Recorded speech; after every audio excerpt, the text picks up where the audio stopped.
Muchas gracias, Roderick, por tu invitación, por tu amable asistencia a nuestro programa en vivo. Estamos transmitiendo para la comunidad del Nodo Colombia, una comunidad bastante activa que también está muy pendiente de lo que está ocurriendo en Venezuela. El Nodo está muy pendiente también de las noticias que pasan actualmente con respecto al régimen Maduro y bueno, otras cosas que suceden en Venezuela. Eh, Roderick,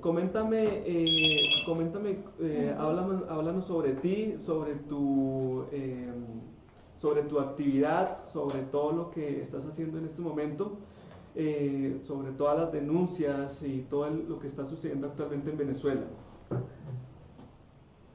Pues bien, en este momento en Venezuela se está dando lo que hemos denominado la primavera de los kurds, ¿no? Que es un proceso de desobediencia civil consciente de la población que quiere romper lazos políticos con sus gobernantes déspotas. Esto procura la libertad de Venezuela en cuanto quiere expulsar a los elementos de las FARC, a los elementos del terrorismo islámico como Hezbollah y a los agentes de la dictadura cubana que están ejerciendo la soberanía y controlando el gobierno dictatorial de Nicolás Maduro. Nosotros los venezolanos queremos dar nuestro propio gobierno y por eso en más de 14 estados de los 24 que hay en el país, la población venezolana, sin importar la clase social, sin importar qué fuerza política apoyó en el pasado, hoy está unida rechazando la dictadura comunista de Nicolás Maduro. Hasta ahora han pasado ya más de 60 días de protesta continua en este periodo de conflicto y la cifra de fallecidos ya pasa también los 60, ¿no? Esto es mayor que la cantidad de muertos que hubo en el año 2014, donde hubo un conflicto parecido a este año de mayor intensidad, de tal manera que podemos decir que ya la cifra de muertos pasó el centenar en cuanto a venezolanos que luchan por la libertad y el fin pues, de la dictadura de Nicolás Maduro. En este momento tenemos presos políticos, tenemos centenares de heridos y además tenemos a los cuerpos de inteligencia haciendo un trabajo muy atroz y cruel con la juventud venezolana. No solamente los persigue, los encarcela, sino que además los tortura con el propósito de inculpar a líderes de la resistencia de actos que ellos han denominado terrorismo y han catalogado como terrorismo cosas como que los líderes de la resistencia dan comida a las personas en la calle, ofrecen protección y seguridad con implementos para que los disparos de los perdigones, las balas o las canicas penetren en nuestros cuerpos, acusan de terrorismo a todas aquellas personas que incluso con instrumentos musicales salen a protestar a las calles, y así como otra cantidad grande de cosas. Entonces, lo que les quiero comunicar a la comunidad colombiana en este momento es que Venezuela está viviendo un segundo proceso de independencia que está encabezada por los jóvenes venezolanos y que no va a finalizar hasta que en las próximas semanas nosotros, de una manera exitosa, podamos poner fin a la dictadura comunista de Nicolás Maduro. Muchas gracias, Rodríguez. Sí, nosotros hemos estado muy atentos a lo que ha ocurrido en Venezuela. Cuéntanos un poco sobre lo que ocurrió en la última jornada con respecto a María Corina Machado. Eh, no habíamos escuchado algo sobre ella, no sé qué, sobre una noticia que había sido detenida, algo así, habíamos escuchado. Eh, Cuéntanos algo sobre eso, cuéntanos algo sobre actualmente lo que están haciendo la oposición, sobre estos líderes que están denunciando toda esta atroz, ¿cómo decirlo? Atroz represión, exactamente, atroz represión contra la oposición. Cuéntanos algo sobre eso. Bueno, fíjate, sobre la señora María Corina, no entiendo que está en libertad, está protestando. y creo que va a oír la manifestación, se va a dar, ¿no? Sin embargo, ahorita me tocaste también el tema de la oposición. Fíjate, ellos han sido muy enfáticos en las exigencias que tienen hacia la dictadura con el propósito de que la dictadura reflexione y cumpla estas exigencias. Estas son 4. La primera es obviamente la apertura del canal humanitario, que nosotros no le exigimos, nosotros queremos que ocurra. Lo otro es que ellos están pidiendo unas elecciones generales en las que se puedan elegir gobernadores y alcaldes. Ellos están pidiendo, por supuesto, la liberación de los presos políticos, como también la queremos nosotros. Y también quieren que se deje la represión. Entonces, hay una cuestión aquí en torno a estas exigencias. En la primavera de los escudos no estamos pidiendo elecciones. Nosotros queremos que la dictadura se vaya. O sea, no podemos negociar ni llegar a algún tipo de acuerdo con criminales que responden a las FARC, al terrorismo islámico y a la dictadura cubana. Estos agentes no quieren dejar el poder y a toda costa están reprimiendo y asesinando de manera cruel y con sadismo a nuestra población. Nosotros no nos vamos a dejar gobernar por estos actores, ni un momento más. De tal manera que nosotros no estamos buscando la reflexión de los actores políticos que en este momento detentan el poder. Nosotros estamos conscientemente rompiendo los lazos políticos con ellos.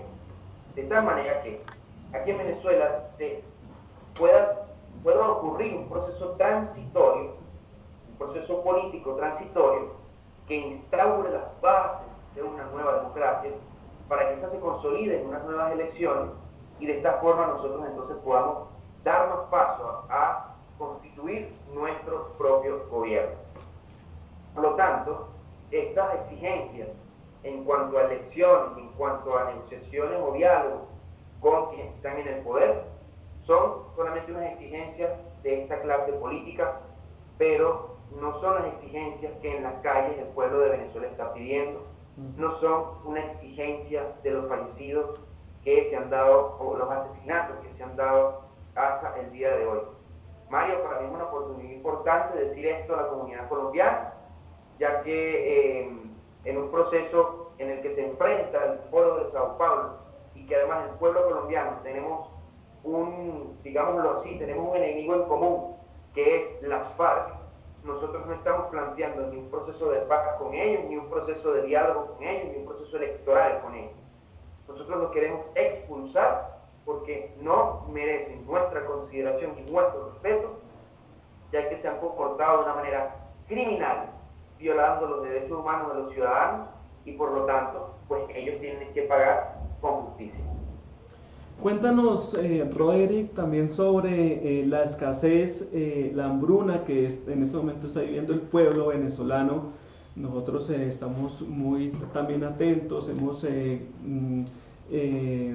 analizado, socializado también en nuestro portal con nuestra comunidad sobre lo que está sucediendo con respecto a estas dos ítems, específicamente la hambruna y la escasez. Cuéntanos acerca de eso. Es muy difícil conseguir comida en Venezuela y sobre todo medicamentos, ¿sí? Conseguir un antibiótico es una cosa tan sencilla como una amoxicilina, es sumamente difícil, porque no la hay, porque ahora hay personas que la venden de manera de contrabando, y eran medicinas que eran bastante económicas y por ese mercado negro que se ha generado pues se ha convertido en algo sumamente costoso. De la manera que enfermarse en Venezuela ya se genera de por sí una angustia sumamente importante. Además de eso está el tema de la escasez. Conseguir alimentos es difícil, tener una dieta normal, saludable, porque bueno, uno come de acuerdo a lo que uno va encontrando, ¿no? Y además lo que se encuentra es bastante costoso también, es muy costoso. Eso también tiene que ver con la devaluación de nuestra moneda y estos constantes aumentos de salario que ha generado la dictadura. Entonces cada vez que aumenta el salario aumentan las cosas. Y como hay cada vez menos cosas, entonces son cada vez más caras. La situación para alimentarnos es difícil y muchos venezolanos nos hemos tenido que ver en la necesidad de comer al menos una vez al día o al menos dos o máximo dos, porque comer 3 veces al día no solamente es muy costoso, sino que además es difícil porque no se encuentran los alimentos. Yo te quiero decir algo, Mario. En esta primavera nosotros hemos visto un fenómeno sociológico muy importante, y es que una grandísima cantidad de niños de la calle y jóvenes en situación de calle, de pobreza, están protestando al frente con los discursos. Y eso ha desatado otro fenómeno político, que es que, bueno, no era tangible esa realidad, ya que aquí en Venezuela es muy común ver gente comiendo de la basura. Y muchos niños de la calle, muchos jóvenes de la calle han salido de esta situación por estas luchas que se están llevando adelante. No solamente porque ocurre una hermandad entre todos nosotros, sino también porque la población entiende de sus realidades y entonces los acompaña y los cuida y los protege y los ayuda con alimentos, con vestimentas, con ropa, y con algunos le dan alojamiento también a esta juventud que son centenares de jóvenes en todo el país que están en la misma situación, y la población venezolana con ellos está realizando una labor comunitaria sumamente honorable y pues histórica en este sentido. Entonces, frente a esta situación de ausencia de alimentos y de medicamentos, y además en este conflicto en el que las fuerzas del régimen quieren aniquilarnos sin respetar nuestros derechos humanos ni nada, pues la familia venezolana se ha unificado. Por eso es importante decir que en Venezuela no hay una guerra civil, porque no estamos luchando venezolanos contra venezolanos. Aquí hay una lucha del pueblo venezolano, todos unidos, en contra de quienes están en el poder, que significan una oligarquía en un grupo muy pequeño de poder que todavía detenta las armas y por eso allí se mantiene. Entonces, digamos, esa es la situación en medio de este conflicto, de cómo se vive la escasez de alimentos y de medicinas en mi país. Listo, Roderick. Cuéntanos también cuáles son las estrategias del régimen, cuáles son las estrategias del régimen Maduro, quién es el círculo militar que está alrededor del dictador. Cuéntanos respecto a eso. Bueno, yo creo que la estrategia de la dictadura gira en cuatro entornos, mejor dicho. Yo lo voy a anotar aquí para desarrollar. Fíjate, en 4 cosas, ¿no? Voy a desarrollar. Uno es el terror. Ellos necesitan infundir terror. Y esto lo pueden hacer muy bien porque las FARC, la dictadura cubana y Hezbollah los ha asesorado muy bien en eso. En cómo ellos aterrorizan a la población a través de los mecanismos que ellos tienen. Y ya vamos a hablar de ese sentido. Lo otro es la pobreza. Ellos necesitan mantener destruida la economía para que los venezolanos tengan una situación diaria de supervivencia en la que tienen que encontrar cualquier cosa que se pueda comer o cualquier medicamento que pueda tener para no enfermarse o morir de hambre, ¿no? Lo otro es la propaganda. La propaganda la llevan a 2 niveles, un nivel nacional y un nivel internacional. Es decir, nosotros decimos que ellos han sido muy exitosos a nivel internacional. Ha sido creer a la región latinoamericana que en Venezuela hay una democracia, y ya vamos a explicar por eso. Y lo otro es la red de privilegios que ellos han generado a través de la corrupción a las distintas facciones que ya voy a mencionar. Entonces, para comenzar con el terror, ellos utilizan a los grupos paramilitares, que en Venezuela se le llaman colectivos. Estos grupos armados y civiles y protegidos jurídicamente por ellos tienen la orden de disparar a mansalva a la población que protesta, y sobre todo, escuchen bien, ellos disparan y amedrentan a las poblaciones más pobres del país. Las zonas más pobres de la ciudad son las que ellos mantienen aterrorizadas con el tema de los colectivos, porque la gente más pobre no solamente es la que más sufre, sino que porque es la que más sufre, es la que más ira tiene, y es con la que más fuerza sale a protestar. Entonces ellos han infundido el terror en estos sectores pobres de la ciudad para que la gente no salga. Además utilizan los cuerpos de inteligencia para apresar a las personas que no solamente están protestando, torturándolas y utilizando mecanismos psicológicos para quebrarlas, sino que además han allanado los hogares, han perseguido a las personas incluso mayores, que dotan de agua y de alimentos a las personas que están protestando en las calles, de tal manera que puedan cortar, digamos, los suministros que necesita la gente para estar en protesta a diario. Entonces ellos tienen una máquina de terror para evitar que la gente salga a protestar. Por otra parte, con la pobreza, pues ellos han destruido la economía y necesitan que la gente esté en un estado de supervivencia. De tal manera que ellos no van a mejorar la situación económica del país, sino todo lo contrario. Ellos pueden desmejorarla más, así lo van a hacer. En tercer lugar, la propaganda. Cuando yo hablo de que ellos han sido muy exitosos a nivel internacional en demostrar que aquí en Venezuela hay una democracia, eso ocurre por dos cosas. En primer lugar, por los procesos electorales. En Venezuela, los procesos electorales están controlados por ellos. Hay suficientes pruebas, organismos internacionales que lo han comprobado, estudios académicos que así lo comprueban. Sin embargo, hay una clase política que se hace llamar de oposición, que no solamente acepta las reglas de juego electorales que la dictadura propone, va a los procesos electorales y luego acepta los resultados de estos procesos. Entonces es muy fácil para la comunidad internacional decir, bueno, en Venezuela no se puede hablar de dictadura mientras hayan estos procesos electorales. Pero la verdad es que cuando ocurren estos procesos electorales, quienes logran vencer en el ámbito opositor no pueden gobernar porque se les generan instituciones paralelas, porque jurídicamente se les generan barreras jurídicas y porque además a las personas que terminan electas son perseguidos o acusados por la misma policía política de la dictadura. Entonces, por una parte, la propaganda ha sido efectiva en el mundo para decir que hay una democracia, y por otra parte, porque estos mismos actores que se hacen llamar opositores van a procesos de diálogo que no permiten que haya un avance en cuanto a sanciones internacionales, como por ejemplo la Carta Democrática en la OEA, que le pongan un freno a la dictadura en cuanto a la violación de nuestros derechos humanos en Venezuela. Y por último está el red de privilegios que ellos han generado desde la corrupción, en el que mantienen privilegiados a facciones militares, facciones políticas, facciones en los medios de comunicación y facciones en el empresariado venezolano, que han generado una malla que mantiene estable el sistema político sin mayores contratiempos que los procesos electorales que la dictadura plantea. Entonces, en estos cuatro elementos nosotros podemos ver cómo reposa la estabilidad de la dictadura en Venezuela en este instante.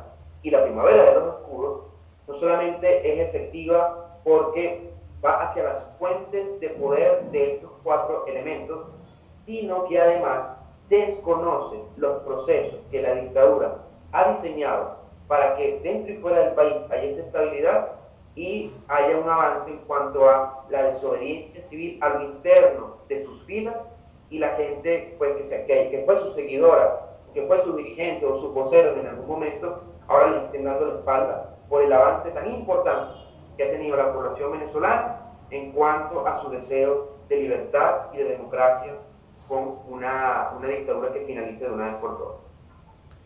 Listo, Rodrigo. Y cuéntanos cuál es el círculo militar alrededor del dictador, qué conforma ese círculo militar que está alrededor de este régimen. Pues podemos hablar de que es el alto mando militar quienes hoy están protegiendo la dictadura de Nicolás Maduro, trabajada por el señor Padrino López y el señor Reverol y el señor Benavides, que han sido los principales responsables de las muertes que han habido en Venezuela, porque ellos son los que dan las órdenes de comando para que los guardias nacionales asesinen a los venezolanos. Cabe destacar que ellos han utilizado fuerzas extranjeras con el uniforme venezolano del ejército, de la Guardia Nacional Venezolana para agredir. Han utilizado también presos, personas que no tienen libertad porque han estado en la cárcel por ser criminales, y los han vestido con el uniforme de militares para agredir a los venezolanos. Ellos han involucrado a gente que no ha pasado por la formación formal de la escuela de la Guardia Nacional, y pues han agredido a los venezolanos a mantener los criterios protocolos nacionales e internacionales de orden público. Entonces, esta gente es la que está protegiendo a Nicolás Maduro desde el poder, desde el alto mando militar. Pero cabe destacar que han habido centenares de solicitudes de bajas durante los últimos meses. Han habido guardias nacionales y militares que se han revelado en descontento contra la dictadura de Nicolás Maduro. La dictadura ha perseguido a militares activos venezolanos, ha agredido, ha asesinado a militares venezolanos, porque dentro de la Fuerza Armada, dentro de la institución castrense, también hay un proceso de desobediencia, hay un proceso de desconocimiento de la dictadura. Entonces, ellos han sido muy habilidosos gracias al asesoramiento que han tenido por el G2 cubano, que está sumamente comprobada su presencia en el país y en los cuerpos de inteligencia de Venezuela, en tratar de frenar este descontento militar que, pues, así como lo es la primavera de los escudos en la calle con la gente, pues que es irreversible, pues así también parece ser dentro de la institución militar venezolana. Será también irreversible este descontento y pues estamos seguros que eso va a desencadenar también en la conclusión de fuerzas cívico-militar que terminen por darle fin a esta dictadura oprobiosa y comunista que no solamente nos pone en peligro a nosotros los venezolanos, sino también ustedes en Colombia y en toda la región latina. Roderick, cuéntanos cuál es el rol que está haciendo en este momento el ciudadano. ¿Cuál es ese rol para combatir este régimen y esta dictadura de Nicolás Maduro? Pues bien, fíjate, la población tiene en este proceso, hay 4 funciones que lleva adelante, ¿no? Porque todas no tienen la misma condición física, no todas tienen la misma edad, no todas tienen los mismos talentos, no todas tienen el mismo tiempo y pues todas han podido verse reflejadas en esta lucha de acuerdo al granito de arena que ellos puedan aportar. Entonces son 4 las tareas fundamentales que hay dentro del proceso de resistencia de la primavera de los escudos. La primera es la función de primeros auxilios, que allí están desde voluntariado, que no tienen nada que ver con el tema de la salud, pero que tienen una vocación de servicio, ayudar al prójimo, y aquí pues están obviamente involucrados todas aquellas personas profesionales de la salud para atender los heridos y los caídos de las agresiones y los disparos de la Guardia Nacional, los colectivos y la Policía Nacional, que ha sido toda una tarea titánica por la falta de insumos que hay en el país y que ha podido llevarse adelante por el apoyo importantísimo del exilio venezolano y que últimamente se ha visto obstaculizado por en la aduana de nuestro país, porque dicen que pues la entrega de insumos médicos es un acto terrorista, ¿no? Entonces, bueno, eso es una parte. Por otra parte está la función de logística, ¿ok? Las personas que están en sus hogares o que no están marchando o que son mayores o que tienen alguna otra condición que les impide estar en las marchas, en las protestas, nos ayudan muchísimo preparando alimentos, lo que significan las aguas, ropa, carpas para los jóvenes o niños que están en situación de calle, colchonetas, sábanas, y también nos ayudan con la fabricación de sus bolsillos, de todos aquellos insumos que nos sirven para nosotros protegernos en estas manifestaciones donde nos disparan, incluso con francotiradores. La gente con madera, con latón o con cualquier otro material resistente nos preparan los escudos con los que nosotros protegemos a la población de los disparos al pecho que está efectuando la Guardia Nacional, o con las canicas o metras, que son las que utilizan los niños para jugar en la tierra. Ellos también nos preparan chalecos con alfombras, con radiografía, con goma, es decir, con cualquier elemento que pueda servirnos para proteger nuestros cuerpos de estos disparos y sobrevivir. También nos preparan cascos y bueno, cualquier otra cosa que sea útil, transporte, casa, nos ayudan con recursos, con saldo para el teléfono.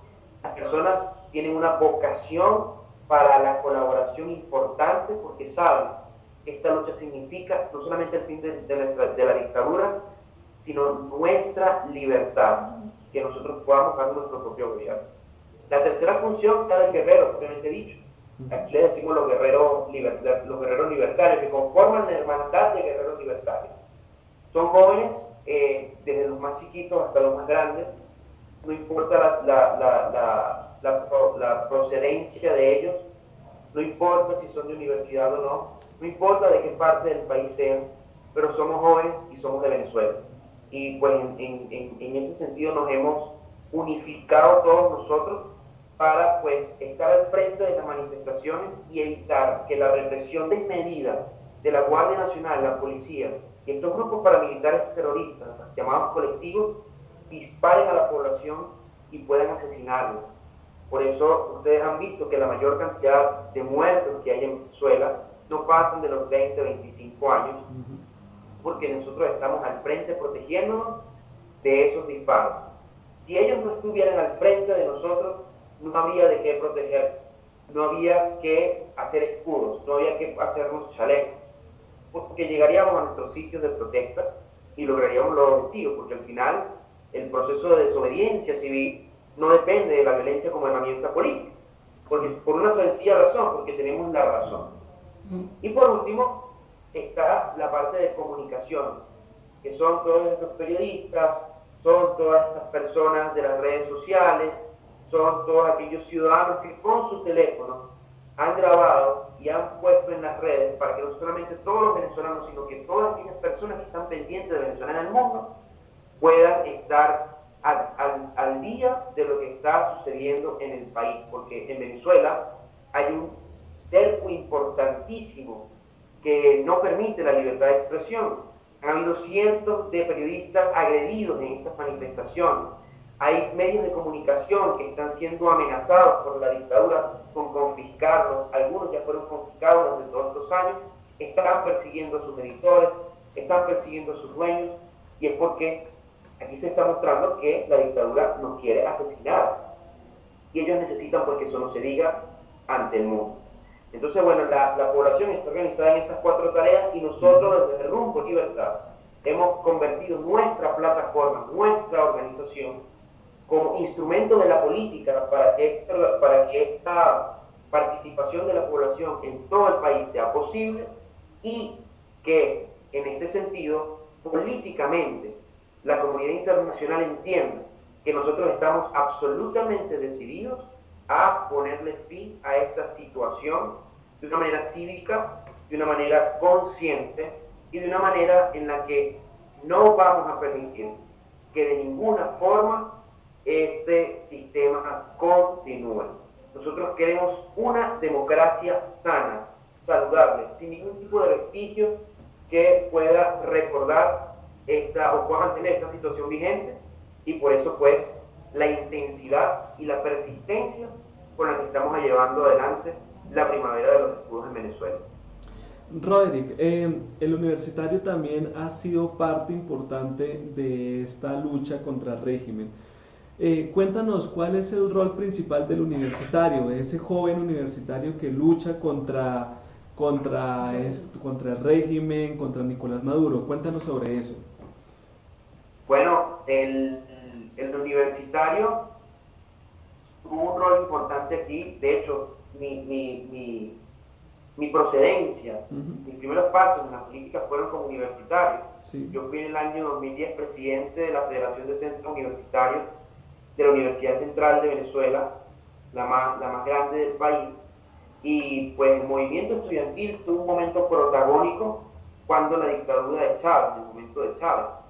De allí surgieron muchísimos dirigentes juveniles que aún nos mantenemos en esta lucha en la primavera, y hoy en día, digamos, el universitario sigue en la lucha del movimiento estudiantil, pero ya no de la misma forma que antes. Ya esta generación, hace 10 años del movimiento estudiantil, hoy 10 años después, la juventud venezolana, digamos de manera conjunta, más allá del tema universitario, tiene un rol protagónico como joven, ¿sí? Y como joven, cuando hablo de joven, es joven desde el bachillerato, desde la educación media, hasta joven universitario también, y joven también de la calle, y joven también trabajador, y joven también campesino. Aquí hay jóvenes de todas partes. No importa la procedencia, aquí lo importante es Uno, la organización. Dos, la persistencia. Y tres, la hermandad que nos une. Entonces, en ese contexto, obviamente estoy involucrado en el movimiento estudiantil. La universidad siempre ha sido una cantera digamos, de cuadros políticos para la sociedad. Y nosotros creemos que, pues, no solamente eso seguirá siendo así durante muchísimo tiempo, pero hoy en Venezuela, la situación que nosotros estamos viviendo, y por la intensidad de la situación que estamos viviendo, es ya la juventud como un todo, más allá del movimiento estudiantil, que está en resistencia y está protagonizando esta primavera de los escudos en las calles del país. Roderick, cuéntanos cómo es la relación de las FARC, cuál es la relación directa de las FARC en lo que está sucediendo en Venezuela y también cómo afecta esto a Colombia, cómo afecta esa relación de las FARC con Nicolás Maduro y cómo afecta a la democracia en Colombia. Bien, no es un secreto las grandísimas ventajas con las que cuenta la FARC en cuanto al Estado, en cuanto al reconocimiento que les da el Estado venezolano desde la dictadura de Chávez. ¿Sí? Sí. Chávez los reconoció como sus amigos, como sus aliados, como beligerantes, como actores políticos. Chávez les dio protección en nuestro territorio.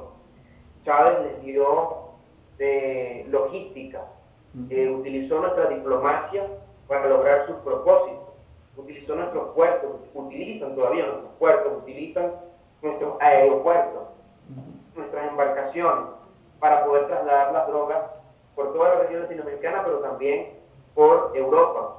Entonces, las FARC tienen muchos intereses de que la dictadura de Venezuela continúe, porque logísticamente, pues, digamos, es su base principal de operaciones. ¿Para qué? Y ahí es donde se conecta con Colombia. Para ellos aquí en Venezuela mantener su negocio, digamos, las fuentes de su riqueza, que es el narcotráfico, y en Colombia con ese dinero ir hacia la conquista del poder. Por eso nosotros creemos que venciendo a la dictadura, nosotros también vamos a ayudar a Colombia, porque nosotros no queremos un proceso de paz con las FARC. Nosotros somos de los que creemos que las FARC tienen que ser neutralizadas con las armas por nuestro ejército venezolano. Y también creemos que el ejército colombiano tiene que hacerlo, porque personas que utilizan las armas para aniquilar a la población indefensa y con eso lograr sus propósitos políticos, no es algo que tenemos que tolerar los venezolanos ni los colombianos en este siglo XXI, en donde la globalización y la conciencia de la humanidad es tal que entendemos que la libertad y la vida son las cosas más importantes que tiene el hombre. De tal manera que nosotros necesitamos expulsar a las FARC de nuestro territorio. Son enemigos de los venezolanos y sobre todo de la juventud venezolana. Ellos nos han quitado territorio, hacen su plantación de cocaína en nuestro territorio, han extorsionado a venezolanos, a productores agrícolas en las fronteras, en los llanos de Venezuela. Están armando a nuestros indígenas para que hayan conflictos armados innecesarios, por lo que es el arco minero, y así una serie de cosas que están haciéndole un grandísimo daño a las bases sociales de nuestro país. Por tanto mal, además en alianza con Hezbollah, y además siendo también autores de la red de corrupción que hay en nuestro país, y el proceso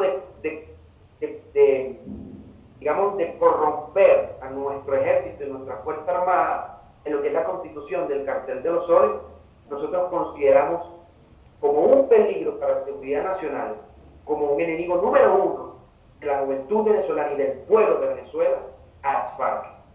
Y nosotros, logrando nuestra libertad, haremos todo lo posible, si algún día llegamos al poder, para sacarlos de nuestro territorio. Y a todos aquellos que queden por allí en nuestro país y nosotros nos descubramos, van a pasar por la justicia y nuestro ejército estará a la altura para combatirlos, y así sean las armas, llegan ellos a enfrentarse al pueblo de Venezuela. Entonces, en ese sentido, creemos que por eso creemos que el Estado venezolano tiene que reinstitucionalizarse para que cumpla de nuevo su función de seguridad y defensa al pueblo de Venezuela, y con eso creemos que contribuimos también con el pueblo colombiano, porque de todos los países de América, el pueblo que tiene una cultura más parecida y la hermandad más grande que existe con ustedes, el pueblo colombiano. Entonces también sus problemas son nuestros problemas, cuando hablamos de política, cuando hablamos de seguridad, cuando hablamos de economía. Entonces, como hermanos que somos, tenemos que cuidarnos y haremos todo lo posible para que las FARC también sean neutralizadas en Colombia. Nosotros queremos que no lleguen al poder y les decimos a ustedes, no permitan que estos actores se cuenten electoralmente y tienen que rechazar esos procesos de paz que no son sino la impunidad hecha ley para que estos actores que han metido sus manos llenas de drogas hasta las entrañas del país colombiano para lograr sus nefastos propósitos y que van en contra de lo que es la dignidad y el honor de un pueblo tan decente y cordial como el de ustedes. Entonces creemos que en la medida que también ustedes ofrezcan un proceso de desconocimiento y de desobediencia a todos esos procesos que les dan beligerancia a estos criminales en su país, yo creo que estaremos haciendo un favor importante a las siguientes generaciones de colombianos y venezolanos, en la que eliminemos de una vez por todas este flagelo terrorista, este flagelo del narcotráfico, que parece un cáncer de la región latina y que mella nuestro espíritu latino, nuestra reputación, nuestra identidad, y al final lo que hace es convertirse en una fuente inagotable de sufrimiento, de dolor y de cansancio. Entonces por eso nosotros apostamos fervientemente a que cuando nosotros acabemos con esta situación en el país, nosotros volteemos los ojos hacia Colombia también para brindarles todo el apoyo político necesario para que las FARC no lleguen al poder y puedan estar donde se merecen, en la cárcel o en cualquier otro, en la cárcel colombiana o en cualquier otra cárcel del mundo, porque también he cometido delitos fuera de Colombia. Roderick, ¿tú qué piensas de la complicidad de Santos con el gobierno del régimen Maduro? Porque es notable que haya alguna complicidad de este gobierno con lo que está sucediendo en Venezuela. Sí, recordemos que Nicolás Maduro fue uno de los protagonistas de los acuerdos de paz entre La Habana, los acuerdos de paz Santos-FARC, ¿no? En La Habana. Sí. Y eso viene heredado por la dictadura de Chávez, con la Constitución del Foro de Sao Paulo, ¿ok? El Foro de Sao Paulo como proyecto político continental, cultural y económico, en la que ellos se hicieron por la vía democrática del poder, ya que por la vía de las armas no les fue posible, digamos en el siglo XX, y pues de esta manera hicieron todo lo que hicieron durante estos 17 años en América Latina y parte de la década de los 90. Recordemos que Santos, cuando llegó al poder, engañando al uribismo, dijo, bueno, que Chávez era su nuevo mejor amigo, ¿no? Sí. Y las relaciones con ellos fueron bastante óptimas. Hay estudios que dicen que se incrementó las plantaciones de coca, no solamente en territorio colombiano, sino también en territorio venezolano, y pues la estabilidad digamos, de las FARC en este sentido, y de todo lo que es el Partido Comunista Clandestino en Colombia, que son todos aquellos elementos, empresarios, intelectuales, miembros reconocidos de la sociedad, que forman parte de este gran polo patriótico de ellos, que ellos llaman así, pues ha tenido serias ventajas. Luego es notable que luego de la llegada de Donald Trump al poder en Estados Unidos, digamos, esta postura ya ha comenzado a cambiar respecto a Nicolás Maduro de una manera más evidente, porque ya venía pues esta alianza o esta convivencia entre Santos y Maduro, viéndose medio tambaleante, ¿ok? Recordemos los procesos de conflicto que hubo en la frontera, en la que se cerraba la frontera, el tema del contrabando, el tema del paso por las trochas, etc. Todo este tema de los refugiados, la expulsión de colombianos que hizo Maduro de una manera atroz en la frontera, y que eso generó una situación humanitaria crítica por un momento. Entonces ya había como un tema de descontento. Sin embargo seguía el tema de de los procesos de paz. Sí. Pero la llegada de Donald Trump como que cambió esa situación y ahora es más evidente una separación y lógicamente oportuna para Santos de su gobierno con el gobierno de Nicolás Maduro, con la dictadura de Nicolás Maduro, por violación de derechos humanos y también por el tema de que él solicita de que en Venezuela hayan elecciones. Sin embargo, eso no lo hace inocente de todo lo que ha sucedido durante todo este tiempo, porque los venezolanos y los colombianos olvidamos todo el mal que ha hecho el gobierno de Santos en función de darle beneficios y privilegios a la FARC. Entonces, si bien es cierto que en este momento la alianza que en un momento hubo entre Santos y Maduro ya no es la misma que antes, lo que si bien es cierto es que los propósitos de las FARC con Santos y también los propósitos del Foro de Sao Paulo, que van más allá de Nicolás Maduro, se mantienen. Esto no podemos perderlo de vista. Nosotros al terminar con la dictadura de Nicolás Maduro e instaurar una democracia en Venezuela, el problema del Foro de Sao Paulo continúa. Ya no tendrán a Venezuela en sus manos, porque irán por Colombia, por sus empresas, por sus medios de comunicación, por su banco central, por su industria petrolera, por los colegios, por las universidades. Irán por el campo y las tierras de todos aquellos empresarios que producen a diario alimentos y productos para la exportación. Van a ir por sus puertos, van a ir por sus medios de comunicación, van a ir por sus policías.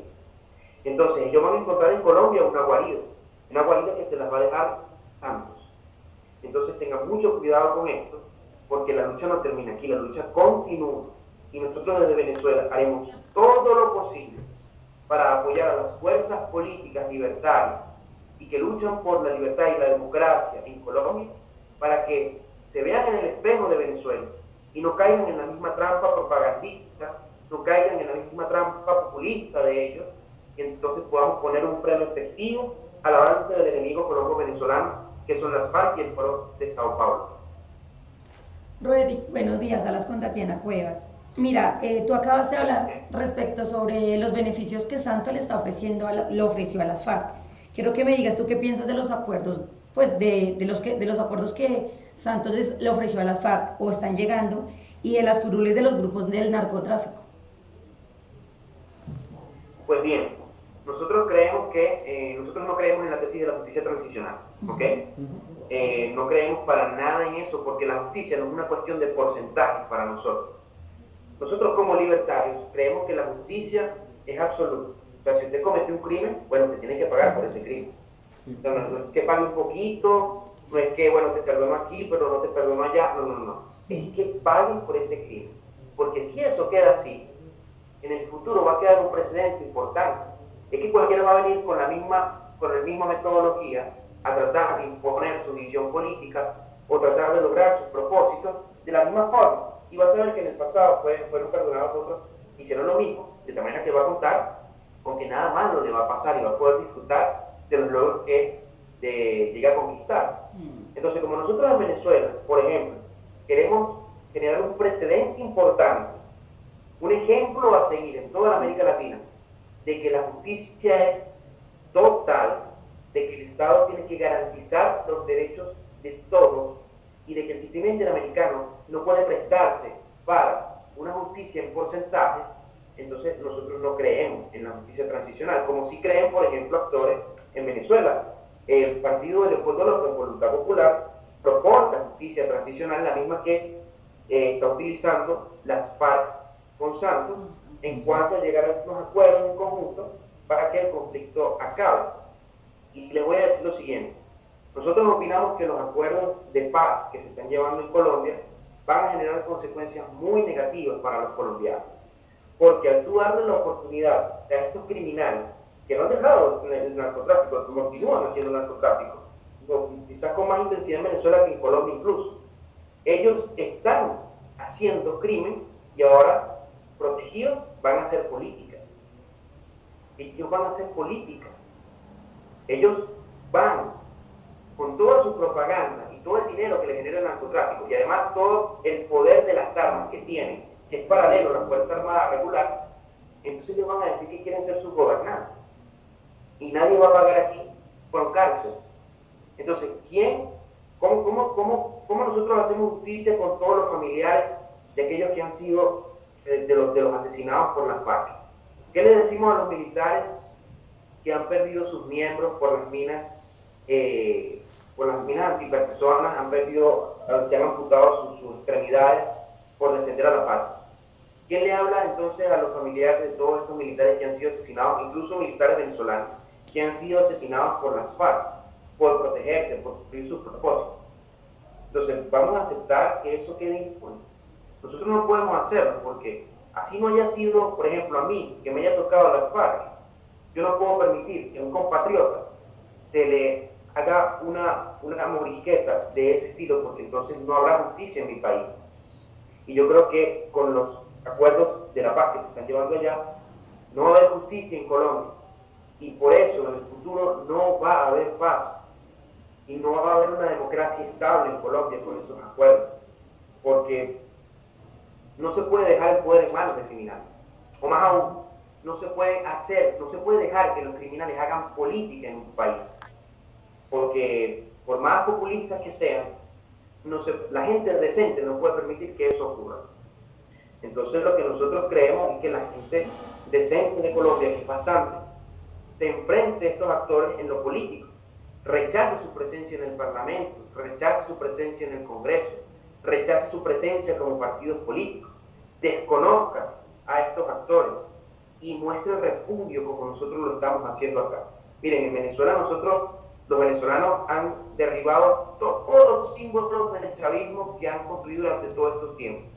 Las estatuas, su propaganda, en las paredes, las vallas publicitarias, las casas de sus partidos, en las alcaldías de ellos, en las gobernaciones de ellos, incluso en el exterior, donde se fueron esos ladrones a vivir con los reales que se robaron de Venezuela, se les han hecho manifestaciones en las embajadas, en sus casas, en sus negocios, porque ellos tienen que entender la gran lección que estamos dando en Venezuela, es que en donde estén venezolanos, estén ellos conviviendo, no van a vivir tranquilos con todo lo que nos quitaron a nosotros.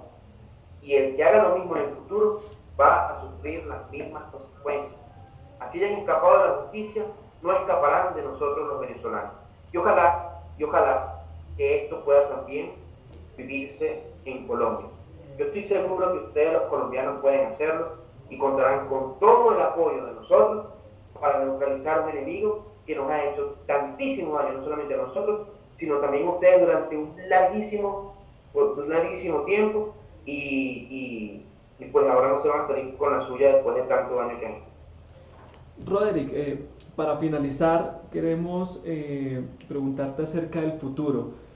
¿Cuál es el futuro que tú ves con todo lo que las acciones, todo lo que han hecho? ¿Cuál es el futuro que tú ves para Venezuela y para la democracia también continental? Para mí el futuro es una palabra, y es la palabra libertad. ¿Ok? Libertad implica libertad política, libertad económica, libertad individual, libertad social. Significa que mi país pueda respetar desde el gobierno los asuntos internos de los otros países y no se inmiscuya en las Fuerzas Armadas y no se inmiscuya en los asuntos políticos de nuestros países vecinos. Significa que nosotros podamos ser como venezolanos, como país, aliados de los latinos y no aliados del narcotráfico, no aliados de la dictadura cubana, no aliados de agentes extranjeros que no tienen nada que ver con nuestra cultura ni con nuestra región. Nosotros queremos ser aliados naturales de nuestros hermanos en el norte y en el sur y en el centro de América. De tal manera que la prosperidad es para nosotros el principal mecanismo de convivencia. La libertad para nosotros es lo más importante y por eso creemos que una vez que pongamos fin a la dictadura y si también el destino nos lleva hacia el poder, haremos todo lo posible como país para cancelar el avance de los vestigios comunistas en nuestro territorio americano. Nosotros tenemos que ser actores activos en contra de lo que ocurre en Nicaragua, en contra de lo que ocurre en Cuba, en contra de lo que está ocurriendo en algunos países del Caribe, en contra de lo que ocurre en Bolivia, en contra de lo que está ocurriendo en El Salvador, en contra de lo que está ocurriendo también en Brasil con el PT. nosotros tenemos que ser una gran coalición internacional a favor de la libertad y la democracia, con las fuerzas políticas que creemos lo mismo y sobre todo con los gobiernos que también están comprometidos con esos valores. Eso va a generar un nuevo paradigma en lo que significa el sistema interamericano, porque el comunismo ha banalizado, ha desprestigiado a la democracia, y eso puede generar consecuencias muy graves para el futuro de América en las generaciones que están por venir. Si nosotros no resolvemos esto en 20 años, nosotros vamos a ver grupos bastante radicales que van a ser muy populares porque no les gusta la democracia, porque van a haber demasiadas evidencias de que la democracia no sirve para la libertad, de que la democracia no sirve para la prosperidad. Entonces, para que eso no ocurra en nuestra región, como si ha ocurrido en Europa, como está ocurriendo en este momento en Europa, nosotros tenemos que poner orden en nuestro país y orden en todo el resto de la América Latina. Por eso nosotros somos muy optimistas. Nosotros creemos que logrando nuestros propósitos en Venezuela, también vamos a contribuir para que en la región ya cambiemos ese paradigma de en la zona subdesarrollada del mundo, esta zona es el patio trasero de otro país. No, América Latina es la región de los hombres y mujeres libres, hombres y mujeres prósperos, hombres y mujeres trabajadores. Ese es el nuevo paradigma al que tenemos que apuntar nosotros. Y va a ser más importante la libertad para las sociedades que la estabilidad política de una u otra facción política. Entonces, bueno, estamos viviendo el renacimiento de Occidente y qué gusto que podamos nosotros vivir esta época, pero también ser autores de todas estas grandes cosas que pueden ocurrir no solamente en Venezuela, en la región y por supuesto también con ustedes allí en Colombia. Muchas gracias, Roderick, por tu tiempo, por tus apreciaciones. Realmente muchas felicidades por esa gran labor que ustedes están haciendo.